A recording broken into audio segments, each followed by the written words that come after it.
Good evening, everyone. My name is Sophia Rea. I am a farmed out intern and a student in the MS in Physiology and Biophysics program here at Georgetown University. You might not see the usual farmed out people today because this is an entirely intern-run event. So thank you everybody for being here.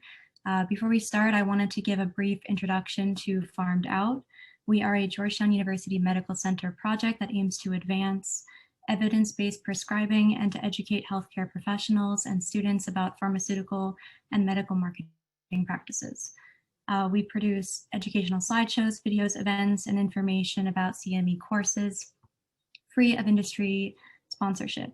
If any of that interests you, feel free to check out our website, to follow us on Twitter, and subscribe to our newsletter. I will now be followed by Justin, who will be giving you more insight on how the webinar will go today and what to expect after it's finished. Thanks, Sophia. I'm Justin Sean, and I'm currently a graduate student in the MS in Physiology program. I'll be giving some background and instructions for the webinar. Dr. Kolodny's presentation will focus on debunking false narratives about the opioid crisis and opioid prescribing trends that are currently pushed by industry and industry-funded groups. Dr. Kolodny will speak for the first half of the hour, followed by a moderated Q&A session immediately after. During the talk, please feel free to submit questions via the Q&A feature at the bottom of the screen. Please do not put questions in the chat as we might miss them.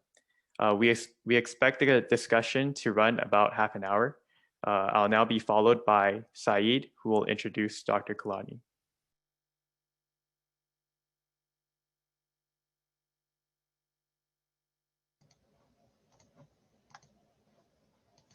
Hi, everyone. I'm Saeed, a graduate student in the Pharmacology Master's Program and a prospective medical student. Last semester, Dr. Kolodny shared his expert knowledge with our research group regarding the opioid crisis. It is my pleasure to welcome him back to speak about this important topic today. The opioid crisis continues to affect millions of Americans, claiming the lives of over 450,000. Dr. Andrew Kolodny is a senior scientist and medical director of the Opioid Policy and Research Center at Brandeis University's Heller School for Social Policy and Management. His primary area of focus is the prescription opioid and heroin crisis devastating families and communities across the country. He is also the vice president of Physicians for Responsible Opioid Prescribing, an organization with a mission to reduce morbidity and mortality caused by overprescribing of opioid analgesics. Today, Dr. Kolodny will share his expertise and discuss the incorrect narratives of the opioid crisis that are currently pushed by industry-funded groups. Please welcome Dr. Andrew Kolodny. I appreciate this opportunity to talk with you about false narratives and manufactured controversies about the opioid crisis. I'd like to thank the Farmed Out team for inviting me to do this, and I'd like to thank Kat Marriott, PROP's new executive director, for helping organize the event. So false narratives and manufactured controversies. When I use the term manufactured controversies, really I'm referring to industry-created controversies, and other good examples might be the manufactured controversy around climate change, which in many ways was funded by the fossil fuel industry and impeded a response to climate change. Another example might be the manufactured controversies around nicotine addiction or tobacco use and cancer. What I'm really going to be showing you today is an example of examples of ways in which the opioid crisis or controversies around the opioid crisis have also been similarly manufactured. The false narratives that I'm going to cover are really false narratives that have been focused on maintaining the status quo of aggressive opioid prescribing. I'm going to be speaking less about how we got into the opioid addiction epidemic. That's really a different talk. Some of the narratives and false narratives and myths that I'll cover are listed here. I'm going to be going very quickly through these slides, and there's a fair amount of content on each slide. Fortunately, the talk is being recorded, so anyone who's really interested has an opportunity to go back, and freeze the frame and really try and absorb more of the content from these slides. But among the myths that I'll cover today are the myths that PrOP is a group of anti-opioid zealots, that the CDC guideline was secretly written by PrOP, that the CDC guideline has forced millions of patients off of opioids, and that this has resulted in an epidemic of suicides, that the CDC opioid guideline or reduced prescribing has made the opioid crisis worse, or that policy responses to the opioid crisis have been limited to just reducing prescriptions. In other words, that policymakers are ignoring other important ways of responding to the epidemic. And lastly, that the myth that the pendulum has swung too far and that opioids have become just unavailable in the United States, that we are now under prescribing. And I'll go through each of these.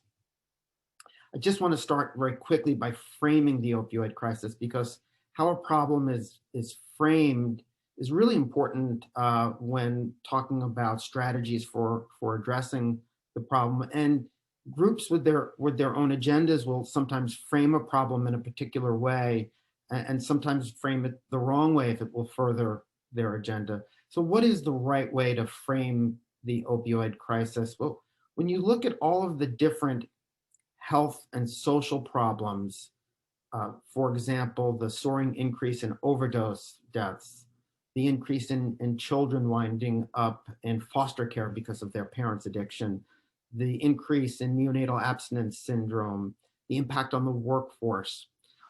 These are all the health and social problems that we're really referring to when we talk about the opioid crisis. And it's really important to understand that what's driven these problems has been a sharp increase in the prevalence of opioid addiction.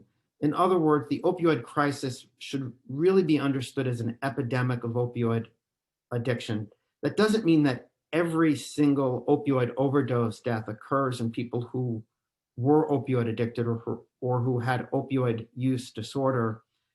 But studies of opioid overdose decedents do really indicate that the vast majority were in fact suffering from opioid use disorder prior to death. Certainly overdoses in people who make, for example, the mistake of experimenting with a very strong opioid who are not addicted, those deaths are significant. But again, the vast majority of overdose decedents do appear to have been suffering from opioid use disorder. So the right way to frame the problem is as an epidemic of opioid addiction. The wrong way to frame the problem, which is a way that the industry has really tried to frame this, is as an epidemic of drug abuse.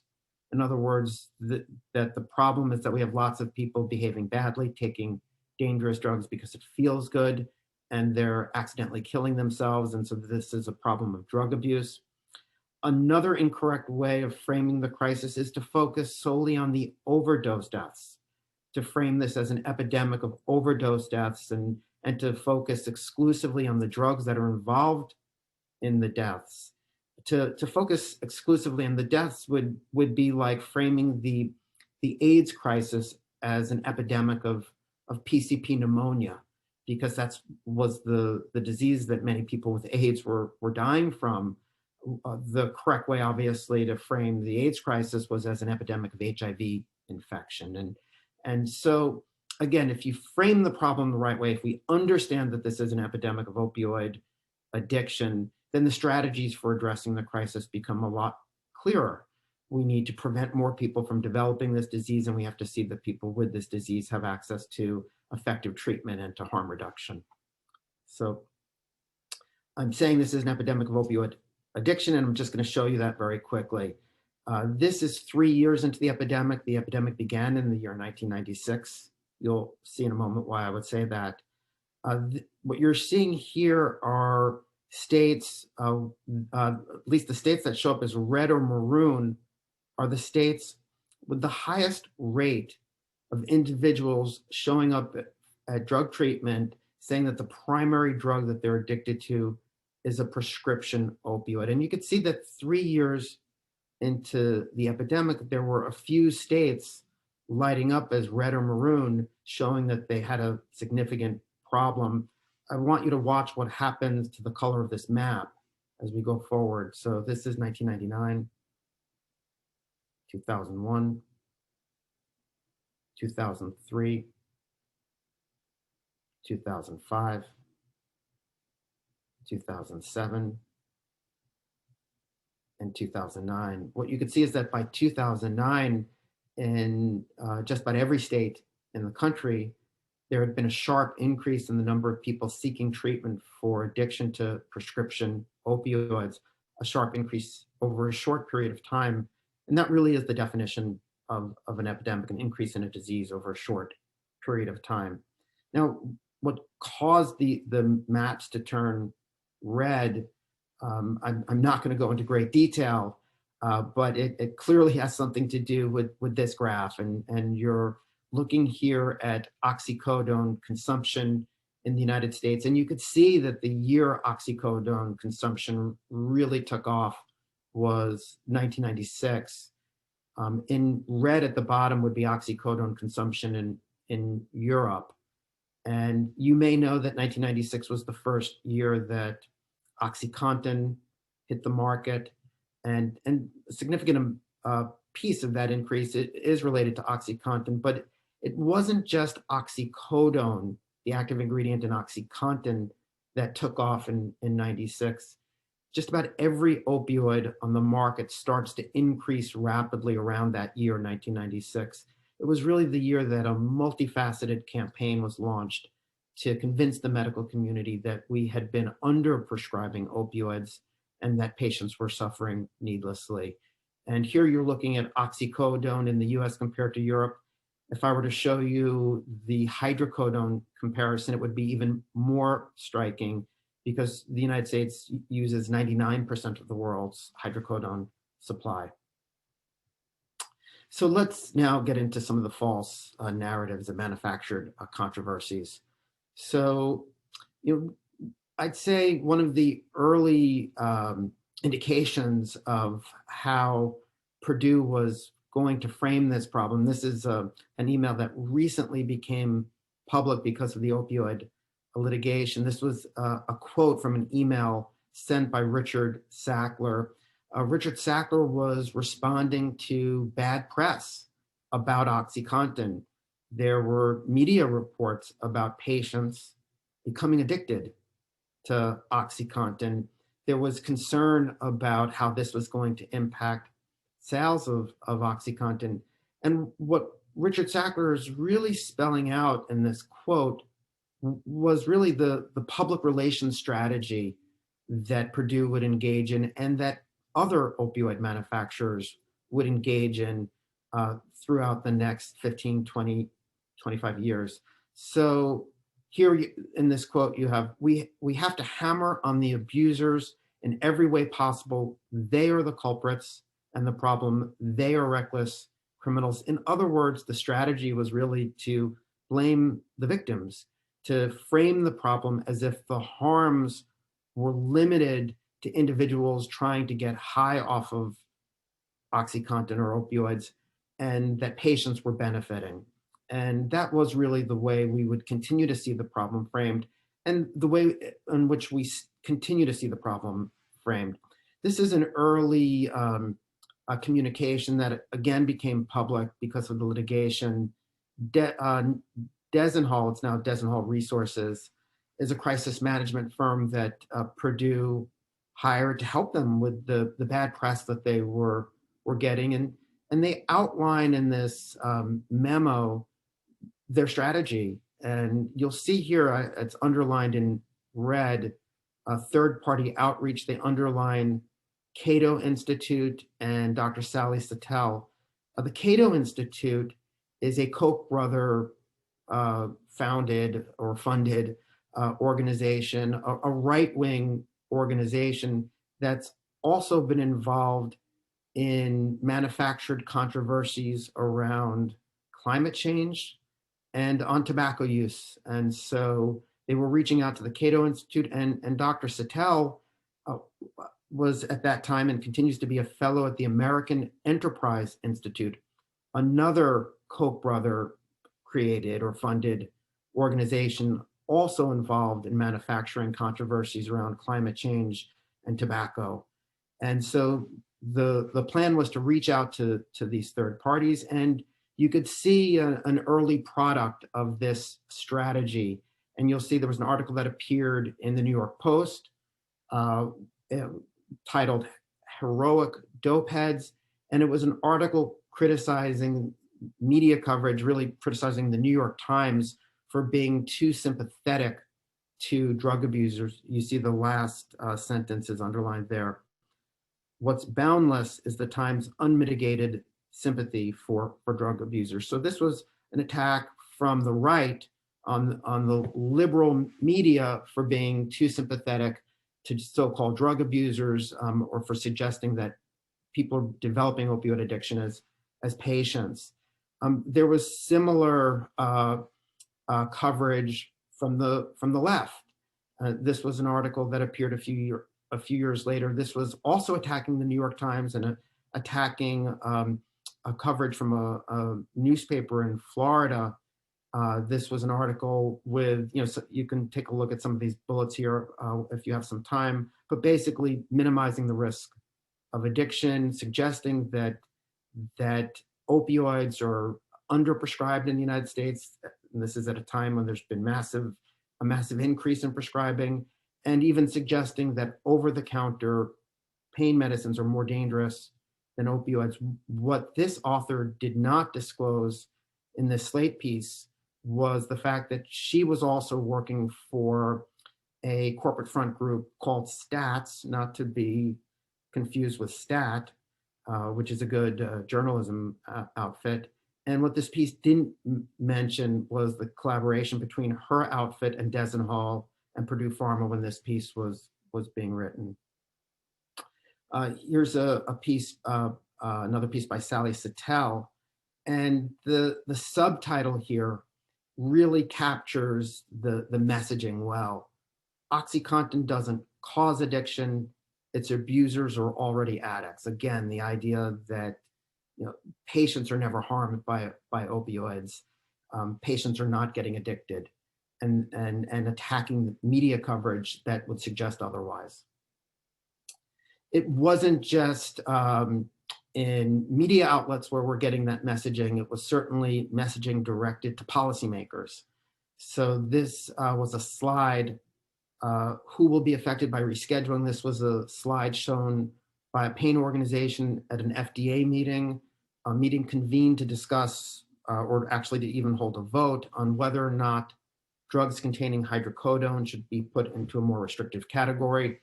The theme of this slide is that if Vicodin gets put into the more restrictive category, you would be punishing the pain patient for the bad behavior of the drug abusers.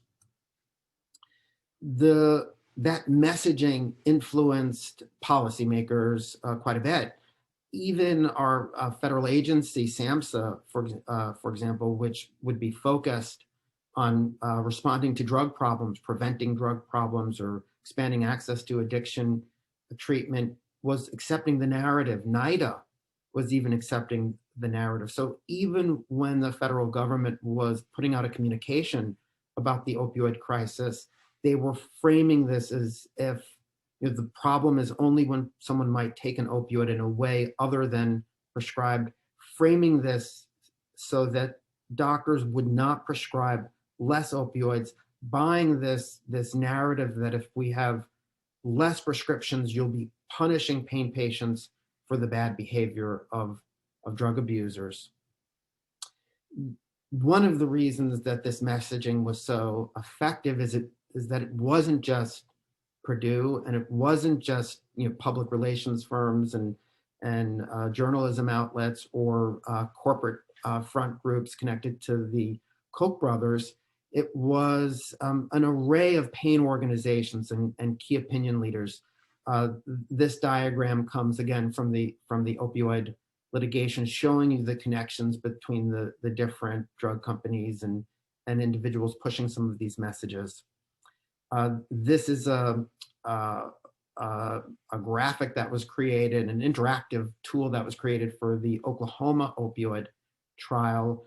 And the way this worked is you could touch on this tool, an organization or an individual or a drug company, and you'd see all the connections light up. It kind of worked like this, and really impressive and actually quite a bit of fun to play around with the tool that they created. But you can imagine with all of these organizations working together, they really were able to influence policymakers in a way in which the policymakers would believe that they're hearing from diverse stakeholders, are all communicating the same message that reduced prescribing would somehow be bad for people with pain in the United States. And this was really all very effective.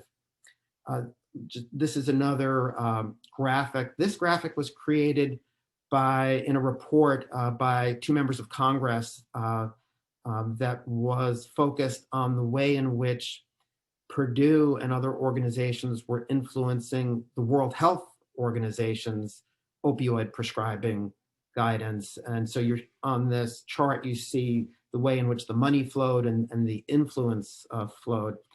If you look to the left, you'll see this group called Mayday Fund.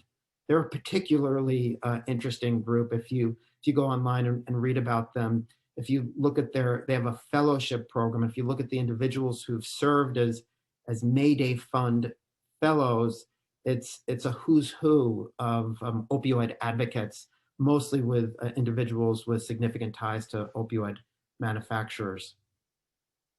This was the environment in which PROP formed.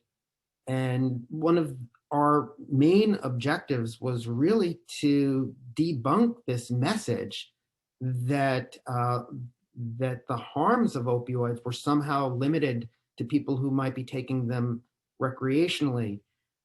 We were watching with frustration as the opioid crisis was getting worse, and as policymakers seemed to accept this idea that they have to find a way to respond to the problem that wouldn't result in less prescribing, because that would somehow be bad for people with pain. And what we pointed out was that the evidence supporting this dramatic change in medical practice, this soaring increase in opioid use for common, chronic, moderately painful conditions, that this change was not driven by evidence, but that it had been driven by marketing, and that the science was clear, that there really is no controversy, that for the vast majority of people with chronic pain, the risks of long-term daily opioid use would far outweigh the benefits. And PROP had some success. One of the first things we did was to put out a document outlining myths and facts about opioid prescribing, pointing out that the evidence wasn't there, pointing out that opioids are in fact addictive, but also highlighting the problem of physiological dependence, pointing out that even in a few days of daily use, people can develop physiological dependence, to point out that tapering patients off of opioids is not easy, despite the messaging which had said that physiological dependence is clinically unimportant, it's benign, it's natural, it's completely distinct from addiction. And while physiological dependence on opioids is different from addiction, they're not the same, they are very closely related. One of the reasons opioids are so highly addictive is the physiological dependence. It's the fact that people will feel really awful when they try and stop taking opioids. That feeling awful can drive the continued use. And PROP was warning against abrupt discontinuation of opioids, warning physicians not to fire their patients. And so this was the environment in which we formed. And evidence that we were having an impact can be found in documents that are becoming available through litigation. This was a slide presented in 2013 to the Sackler family running Purdue Pharma. And in 2013, it was a turning point. Opioid prescribing was beginning to come down, and for Purdue and for Endo and for Johnson & Johnson and Teva and all of the companies that had been making lots of money and every year setting new records in sales of opioids, for the first time there was a decrease. For the first time their sales were beginning to come down. And so this was for companies like that, this was experienced as somewhat painful, and PROP was seen as one of the drivers of that change in practice. And it was, in this environment of decreasing sales, again, companies that had been doing very well are now not doing as well. They're making less each year in sales on opioids. It was in that environment that the CDC guideline was introduced. And the CDC guideline has 12 recommendations. You can easily find them online. They're all listed here on this slide. There was really very little in the CDC guideline that would have resulted in much of a change in practice. There was very little there different from what was in other guidelines at the time, with two exceptions. And they were recommendations 5 and 6, and I'll zero in on them here. Recommendation 5 basically said that doctors should avoid increasing doses above the equivalent of 90 milligrams of morphine, or if they are going to go that high, they need to carefully justify why they're doing that. And there was also a recommendation on limiting opioids for acute pain. Basically, the suggestion that 3 days is usually sufficient, because there was also lots of massive overprescribing for acute pain. And again, this was a guideline focused on chronic non-cancer pain. These two recommendations, though, were very concerning to the industry. Purdue Pharma actually did the math on what it would cost them if, over a certain period of time, doctors across the country brought their patients down to this level. And the cost was in the billions, ultimately, if doctors were to follow this recommendation from the CDC. The highest dosage opioid products have the highest profit margin. The 80 milligram OxyContin retail was nearly double the price of a 40 milligram OxyContin, but would only cost a few more pennies to make. The highest dosage products were the most profitable. They were the products that the sales reps for pretty much all of the opioid manufacturers were told to push. And so the idea that doctors would prescribe lower dosages was something very concerning to the industry, particularly at a time when their sales are already on the decline. The acute pain recommendation, this is happening in the context of a decrease in hydrocodone. The CDC guideline came out after the schedule change for hydrocodone-containing drugs. So companies like Teva, which were doing quite well with the generic hydrocodone combination products, were concerned about this recommendation. But also, if you're in the business of selling opioids, if fewer opioids are prescribed for acute pain, that means less patients winding up on long-term opioids. So that was also a very concerning recommendation for them. To try and manufacture a controversy around the CDC's recommendations, which were not controversial. The idea that high dosages of opioids are more dangerous and that doctors should avoid going very high is not a controversial recommendation. And that 90 MME mark was based on studies that showed that 90 MME or around that was an inflection point where it became significantly riskier to patients who were prescribed these drugs. To try and make the guideline controversial, the messaging came out that the guideline had been secretly written by PROP. And around this time, we start to see mentions in social media, in publications describing PROP as a fringe group or as anti-opioid zealots. So the messaging was that the CDC had relied on this fringe anti-opioid zealot group to secretly write the guideline. And their evidence to that was the fact that on the core expert group were Jane Ballantyne, who was president of PROP, and is still the president of PROP, and Gary Franklin, who's a vice president of PROP. And they were on the core expert group. And you'll see I'm listed a little further down, or PROP is listed next to my name as a stakeholder review group. And this was the evidence that we had undue influence. Now, the core expert group, where Dr. Ballantyne and Dr. Franklin are listed, didn't write the guideline. The core expert group was presented with recommendations and with a draft and gave some early feedback to the CDC, but it was not a group that wrote the guideline. The CDC wrote the guideline, and it was very interesting that they were pointing to PROP as having undue influence when there were lots of other organizations represented on the guideline. On that core expert group, there were 2 members of PROP, but there were also at least 2 members of the American Pain Society listed.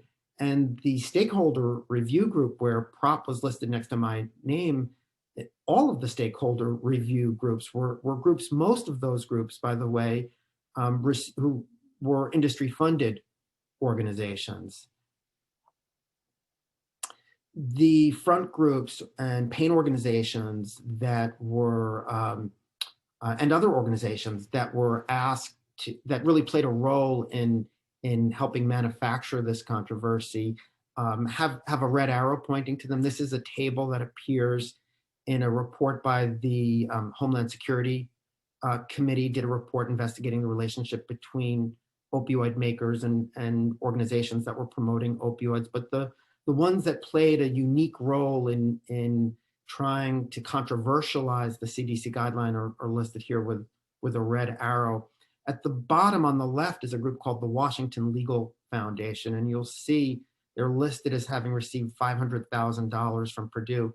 They received that $500,000 the same year that the CDC guideline, the effort to block the CDC guideline was launched. That group is another Koch brother funded or founded organization, another right-wing group with a track record of suing regulatory agencies and that they've sued the EPA on behalf of the fossil fuel industry. They've sued the FDA with regard to blocking graphic warnings on tobacco, and Washington Legal Foundation threatened a lawsuit against the CDC for the way in which it had created the guidelines and tried to really block release of the guideline. So this was really these were some of the groups involved. Much of the controversy or the critique of the guideline, almost all of it, was focused on this secretive way in which the guideline had been drafted, not on the actual recommendations. They seemed to sort of stay clear from attacking recommendations, almost all of which were pretty benign. I think because the evidence was clear. Instead, the focus was that the CDC had a secretive process that involved influence from PROP. So I want to just quickly switch gears here, and I'm also going to try and wrap this up in the next 5 minutes or so that we have a fair amount of time for Q&A. But I just want to show you an example of a similar problem that we're facing today. When I was in med school in the 90s, it was a time when the medical community had been encouraged to put postmenopausal women on hormone replacement therapy. And even though there were some concerns about a potential link between breast cancer and hormone replacement therapy, the messaging to the medical community was that heart disease was the greater risk for women, that hormone replacement therapy reduced the risk of heart disease, that the risk of breast cancer was negligible, that we should do this. And when the evidence came out quite clearly that hormone replacement therapy did increase the risk of breast cancer, you saw a pretty sharp change in practice. Within a few years, there were millions of fewer patients receiving hormone replacement therapy. And you could see when you look at the epidemiology of breast cancer, particularly estrogen-sensitive breast cancer, you see a significant drop. And so here you had a point where the medical community recognized we were doing something wrong, and we were able to change practice pretty easily. The problem with opioids is that we have millions of Americans now on a medication that is very difficult to discontinue using. And there are many patients who are going to need to be on long-term opioids, potentially for the rest of their lives. Many of these individuals will meet criteria for the least mild opioid use disorder. Many may not be able to come off. And you have a medical community that's starting to get the idea that this isn't good for long-term use, that the risks outweigh the benefits, but may not really understand how hard it is for patients to come off. We've seen, and now a paper was just recently published showing that good evidence that there are patients who are being abruptly taken off of opioids. This has been a problem for a while. It didn't start with the CDC guideline. It really, even before prescribing was trending down, the problem of people being on a medicine that's difficult to discontinue use was something that many patients would experience. But this certainly, as prescribing trends in a more cautious direction, this is a problem that really requires serious thought. Instead, what we've really seen is a focus of pointing the finger at the CDC as if this is the CDC's, that states have passed laws or policies linked to the CDC guideline that's causing patients to abruptly come off and resulting in an epidemic of suicides. The other messaging that you're seeing is that the opioid crisis has gotten worse because of reductions in prescribing. And here the messaging would be that the change in practice forced millions of patients onto illicit opioids, and with a very dangerous illicit opioid supply because of fentanyl, the deaths have gotten worse. American Council on Science and Health is a group that routinely attacks the CDC and PROP. And this is another corporate front group with links to Desenhall, Purdue's PR firm, and links to other controversialized subjects for industry. So here, the idea here, and this is an accurate slide, it's showing you trends in opioid overdose mortality. You can see that up until around 2011, the blue line, almost all of the overwhelmingly opioid overdose deaths in the United States were driven by prescription opioids. And then you see around 2011, a gray line going up, that's heroin deaths beginning to rise. And then around 2013, you see this soaring increase in deaths involving synthetic opioids, which is primarily illicit fentanyl. And here the messaging is that the change in practice forced patients onto illicit opioids all of a sudden. That's not at all accurate.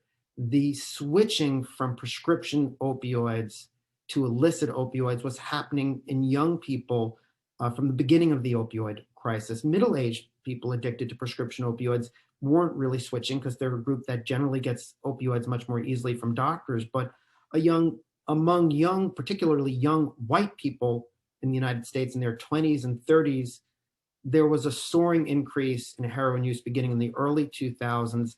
And multiple studies have documented that these were people switching from prescription opioids to heroin, and surveys of the population when asked, why are you switching? It's the answer is overwhelmingly that heroin was less expensive or easier to get.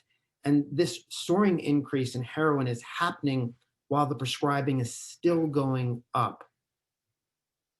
There's an epidemiology that's really important to understand. And with the very dangerous black market supply, it's resulted in a soaring increase in heroin users, which are these young people who were switching from the beginning of the opioid crisis, and an older population that's disproportionately non-white that had never switched to heroin, but whose addiction began with heroin. In this middle group, we don't have clear evidence of a sharp increase in deaths involving illicit opioids. Here's just a little bit more on the epidemiology. I'm going to skip this in the interest of time. So we have a myth that all policymakers are doing is trying to reduce prescriptions, and that's just making the opioid crisis worse. We need to be doing more. And certainly we need to be doing more. Certainly deaths are still going up. We really are failing in our state and national response to the opioid crisis. But the idea that all we're doing is trying to limit prescribing is not at all accurate. We've actually done a better job in expanding access to naloxone and Good Samaritan laws. Any kind of state interventions that have really been focused on prescribing limits, and these are really limited to acute pain prescriptions, not forcing patients to be tapered, happen very late, and the uptake has been less influential. But if you look here, you'll see the prescribing interventions don't really get going until around 2017. The soaring increase in deaths involving illicit opioids start around 2011, and then with fentanyl around 2013. The idea, and the CDC Guideline came out in 2016, the idea that the CDC Guideline caused the fentanyl death problem just makes absolutely no sense. And the last myth is that the pendulum has swung too far, that we now underprescribe opioids. Prescribing has started to trend in the right direction, but this notion of a pendulum has never really made sense. If you look on the bottom graph here on the left, these are the 10 countries in the world with the most aggressive opioid prescribing. And you see that the United States, compared to the 10 countries with the most opioid prescribing, we have far more opioid prescribing. But even in the early 90s, we prescribed more opioids per capita than any other country. We were not at a place where we had been underprescribing previously and then started to overprescribe, and now we're underprescribing again. There is still no other country on earth that comes close to prescribing as much as we do in the United States. And you could see that the most current data available from the International Narcotics Control Board in their 2020 publication, it has the 2018 data. The US, with 4% of the world's population, consumed 99% of the hydrocodone supply, 63% of the oxycodone supply, and the other opioids are listed there. Hi, Andrew. I just wanted to let you know that we're running a bit late. This is my last slide. Awesome. Okay, so I am going to stop here. This is my last slide, and it's just more data showing that the United States prescribes far more opioids than any other country. This is data showing prescribing, post-operative prescribing, and you can see that in the United States, the mean number of pills in the 2019 year for laparoscopic procedures, and they controlled for the same procedures, the average patient was prescribed 20, the median was 20 pills, the mean was about 23. For all of these other countries listed, the median was 0, because in more than 90% of cases, no opioids were prescribed. And when patients were prescribed an opioid, the mean was 1.6 pills compared to our mean of 23 pills. This is in 2019. We continue to prescribe far more than any other country on earth. So I am going to stop here and answer questions. Thank you.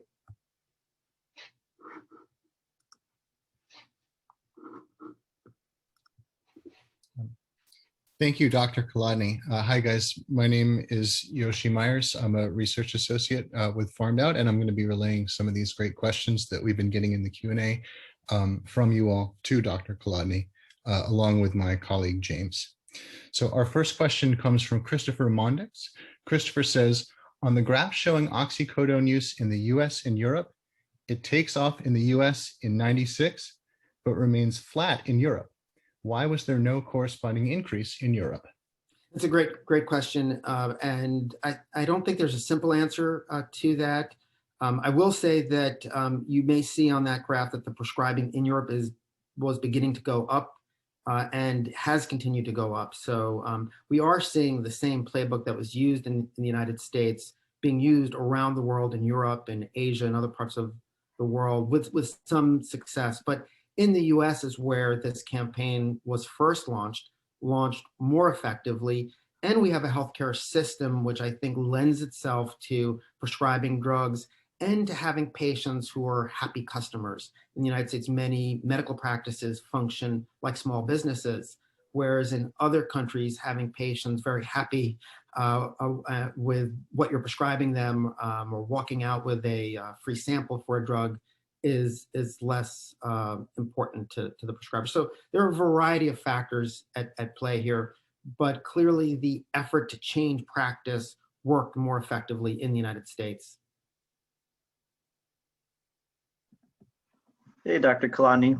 I just want to give a quick introduction. I'm James Castro, a Farmed Out intern, and I'm starting medical school in the fall. And just as a quick warning, I have a German Shepherd, so if y'all hear any noise in the middle of this, just understand that, you know, they're whiny boys. But my question is from Julie, and so she asked, what is the idea of how to battle the influx of fentanyl and its analogs, as well as counterfeit pills?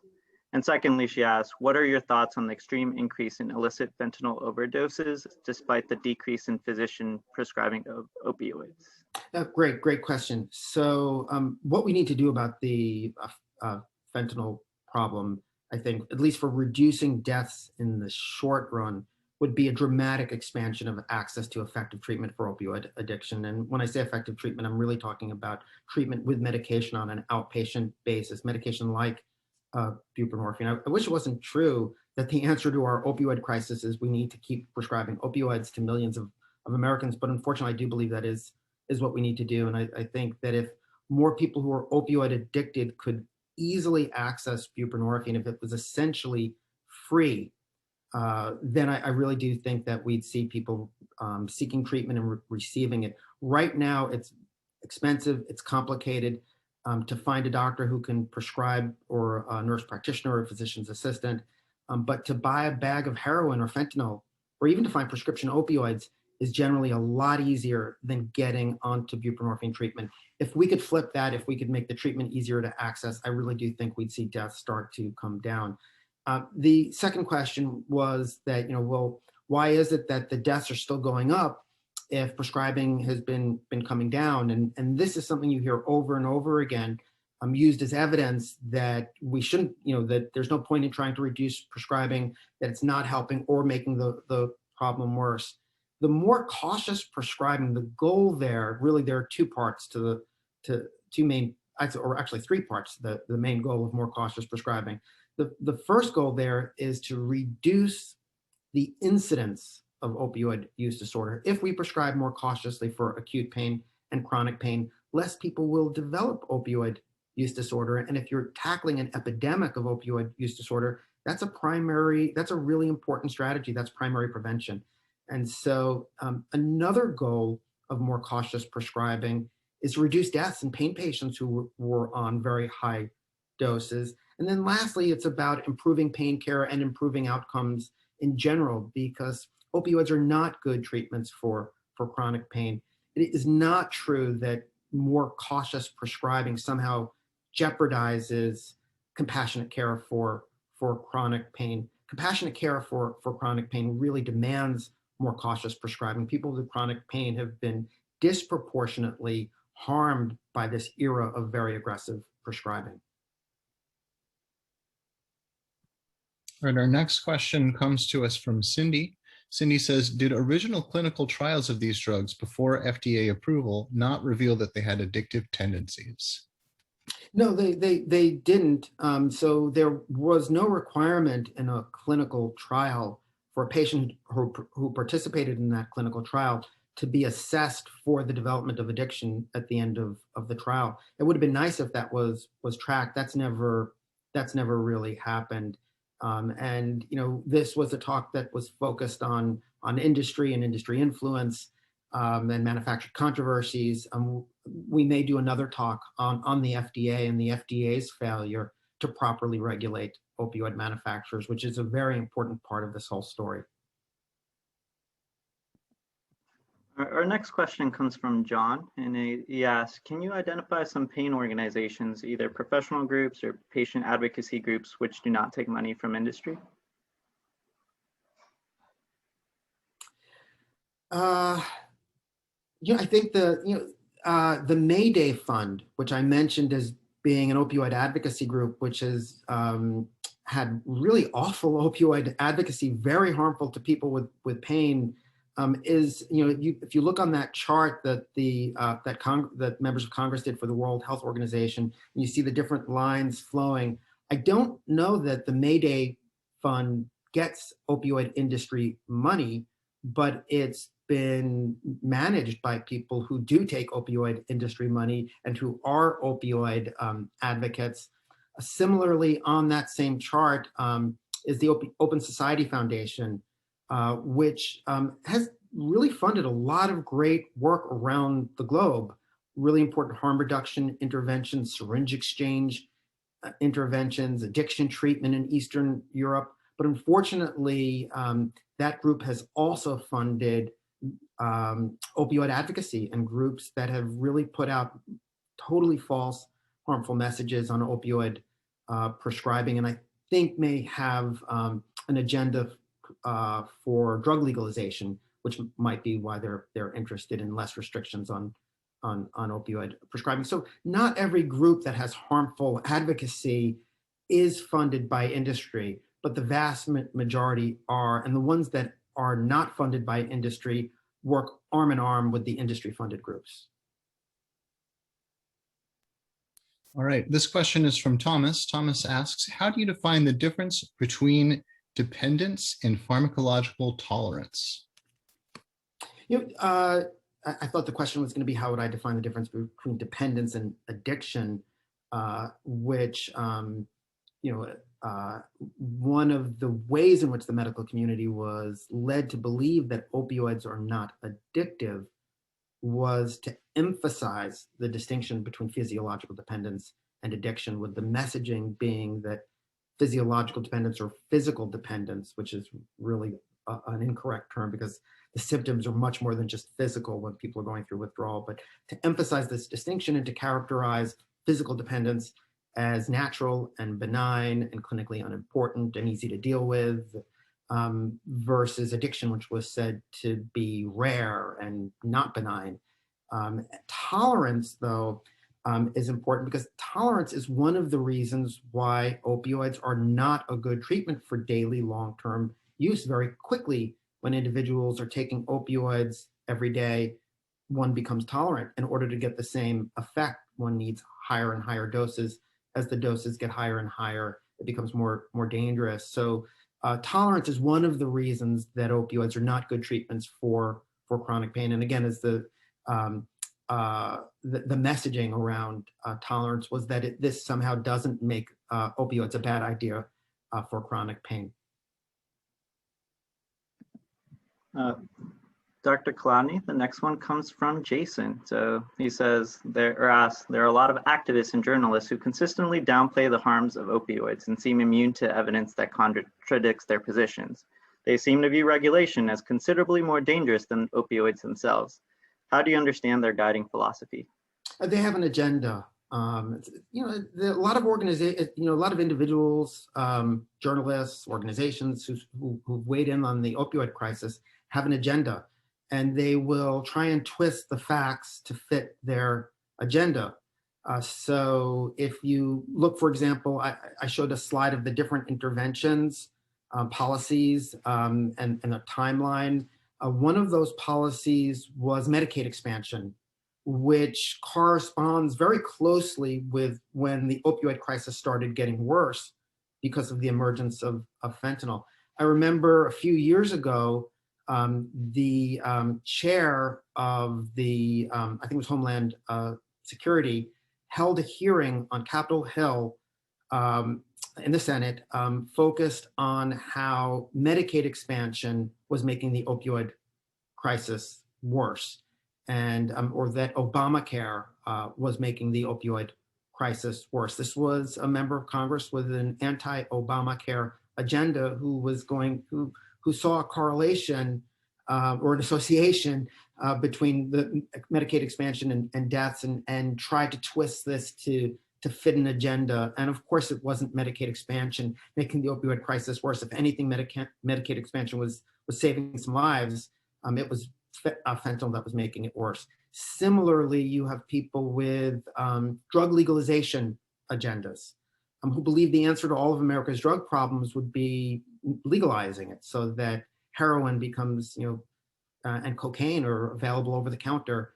And to accept that idea really requires that one ignores the history of what just happened in the United States.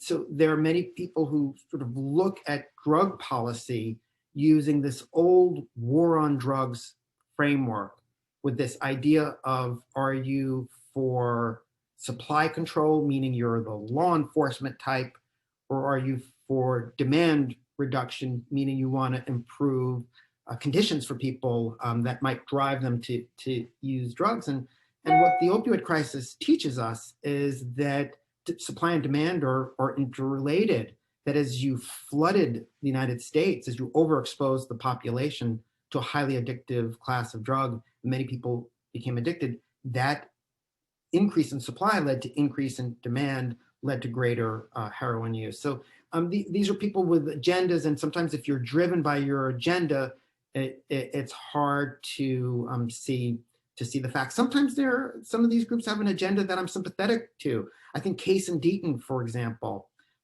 had an agenda focused on the plight of the middle class in the United States. And they saw very compelling data showing that middle-aged white people in the United States had an increase in their death rate when similar age groups around the world had a decline. They saw that poison deaths were the driver. And so they theorized, and I don't blame them, and they were certainly, they had the best interests at heart here, but they didn't understand that the deaths were primarily in people with addiction. I think their theory was that despair in the United States is driving people to commit suicide or drug themselves, or drink too much. And so when really, and certainly socioeconomic conditions play an important role in the opioid crisis, but and certainly we should be doing something about the downward mobility in the middle class in the United States. But that and that plays into the opioid crisis, but is not a root cause of the opioid crisis.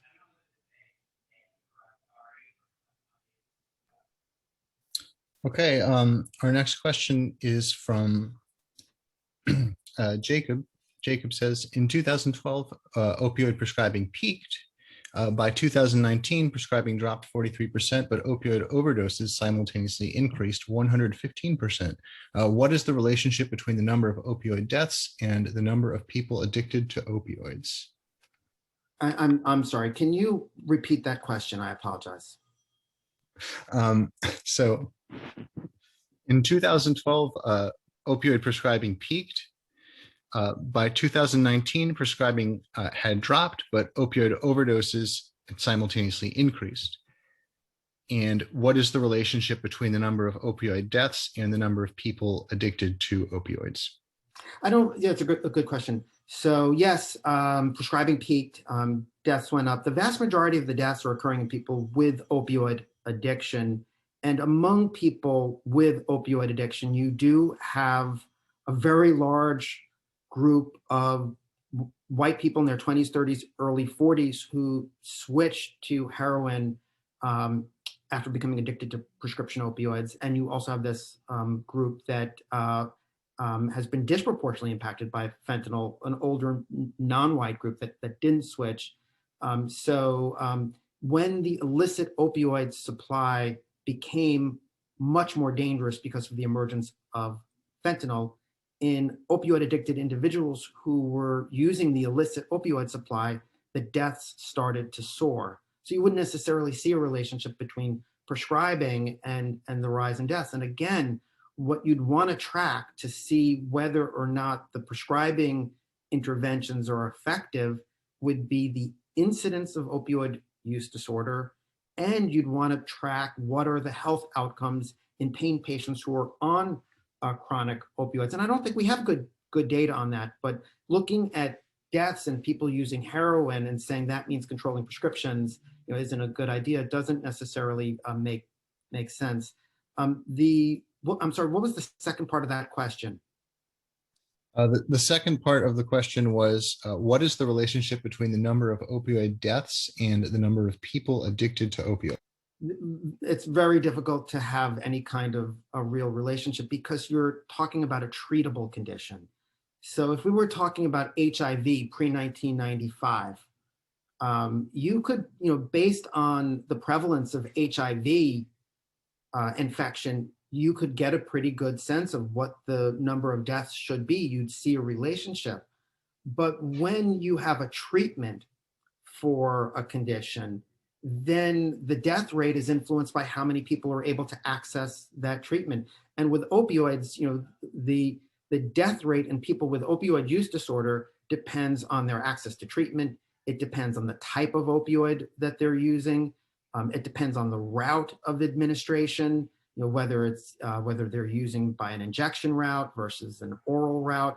So you really can't gauge prevalence based on the deaths or vice versa. Thank you, Dr. Kolodny. Well, one question about buprenorphine. Is that any different really than all the push for OxyContin? Isn't this just another iteration of the drug industry's approach? I appreciate the question because I'm sympathetic to that questioner. I'm sympathetic because I know anybody who knows the opioid story really well, who understands how the medical community being encouraged to prescribe a controlled substance resulted in a public health catastrophe, should be skeptical about messaging that we need to prescribe more controlled substances. But the evidence is clear. And just like the evidence is clear on opioids for chronic pain, the evidence is clear that for the vast majority of patients, the risks outweigh the benefits. When it comes to the treatment of opioid use disorder, the evidence is clear that the benefits of using buprenorphine outweigh the risks. And if we are going to reduce overdose deaths, I think that that's probably our primary tool. And it's also a primary tool for these legacy patients, these millions of Americans who are now opioid dependent with chronic pain. For the patients that can't come off, when switched to buprenorphine, there's reason to believe that these patients really do have better outcomes, and that this is an important answer for many of these victims of our era of aggressive prescribing. All right, here's a question that I think a lot of us are wondering about. Terrence asks, how much has opioid use, addiction rate, and deaths gone up during the pandemic? Is there any light at the end of the tunnel? It looked like there was light at the end of the tunnel a couple of years ago. A couple of years ago, for the very first time, we didn't set a new record on deaths from involving opioids. They actually came down, I think, to the 2017 year to the 2018 year, there was a drop. And we thought, wow, maybe we're going to get somewhere. Maybe there's light at the end of the tunnel. That hasn't happened. What we've seen during COVID is we've seen fentanyl spread from the eastern half of the United States to other parts of the country that really didn't have much fentanyl, and that's really made overdose deaths go up. And we really haven't seen, we still haven't seen a coordinated response from the federal government to the opioid crisis. We haven't seen a commitment to long-term funding, new funding streams like we had during the AIDS crisis, Ryan White funding, where we can see that anybody who's opioid addicted would have access to effective treatment regardless of their ability to pay for it. And we still have very poor surveillance. The mortality data that we're looking at, even year-old data, is called provisional. And that's the best data that we're getting. Data on the incidence of opioid use disorder or the prevalence of opioid use disorder, data that would allow us to direct resources to where they're needed most, or to measure whether or not our interventions are working or failing. We don't have that data, and we're 25 years into this epidemic. So there's, I think the opioid prescribing trends are reason to be hopeful. There is good reason to believe that with prescribing trending in the right direction, that the incidence of opioid use disorder is going down. And actually there is some evidence that the incidence, the number of new cases of opioid use disorder, is declining. But because we continue to massively overprescribe, it means that that incidence rate is probably still too high. So we have a long way to go. Sounds like Prop in Farmed Out's got a lot of work on his hands. But the next question is from Rohit, and he asks, where do you see pharmacists fitting into addressing the opioid epidemic in the US? I think pharmacists can play a really important role. Pharmacists are healthcare professionals. They're not vending machines. They're not just supposed to fill prescriptions, and many pharmacists throughout the crisis have understood that. And there were many pharmacies who were not filling clearly inappropriate prescriptions, which is why you started to see people with very aggressive prescriptions gravitating to the few pharmacies that were filling these prescriptions. And then those pharmacies would become major outliers. And this is a source of the litigation now against the distributors who were continued to supply these pharmacies. So pharmacists play a really important role, and I think we're going to see more from pharmacists going forward. And I think that Prop is hopeful to engage more with pharmacists, to have more pharmacists working with us, to have more pharmacist members as well, because they in a situation where you have a medical community that was really misinformed and pharmacists were misinformed, to get good, clear information to the public, I think we need all hands on deck, including pharmacists.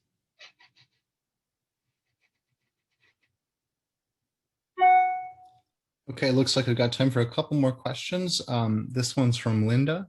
She says, I have two friends who became addicted to opiates after back surgery. Requests to their surgeons for alternate pain treatments were answered with increased opioid doses. What are better pain management treatments in this kind of situation? It's always hard to answer the question, if not opioids, then what? And because it really almost always depends on what the problem is. And I think that opioids can be helpful for some people with a chronic pain problem if used in low doses on an intermittent basis, so as to avoid dependence and tolerance, which will ultimately, I think, make the patient may think that the opioids are working if they're dependent and tolerant, because when they take them, they feel relief, but they're probably feeling the relief of pain hypersensitivity from withdrawal. So these patients who had surgery, it's possible they might have needed an opioid very briefly after that surgery. But even for many types of post-operative severe pain, we have alternatives to opioids. Typically, they're NSAIDs. Not every patient can take an NSAID. There are going to be times when we need to prescribe opioids. But again, if it's round-the-clock daily use, that's generally not going to go well for many people. Okay, this is the last question. As opioids are highly addictive, why don't post-surgical patients more regularly finish or get addicted to their opioid prescriptions? Good question. So opioids are highly addictive.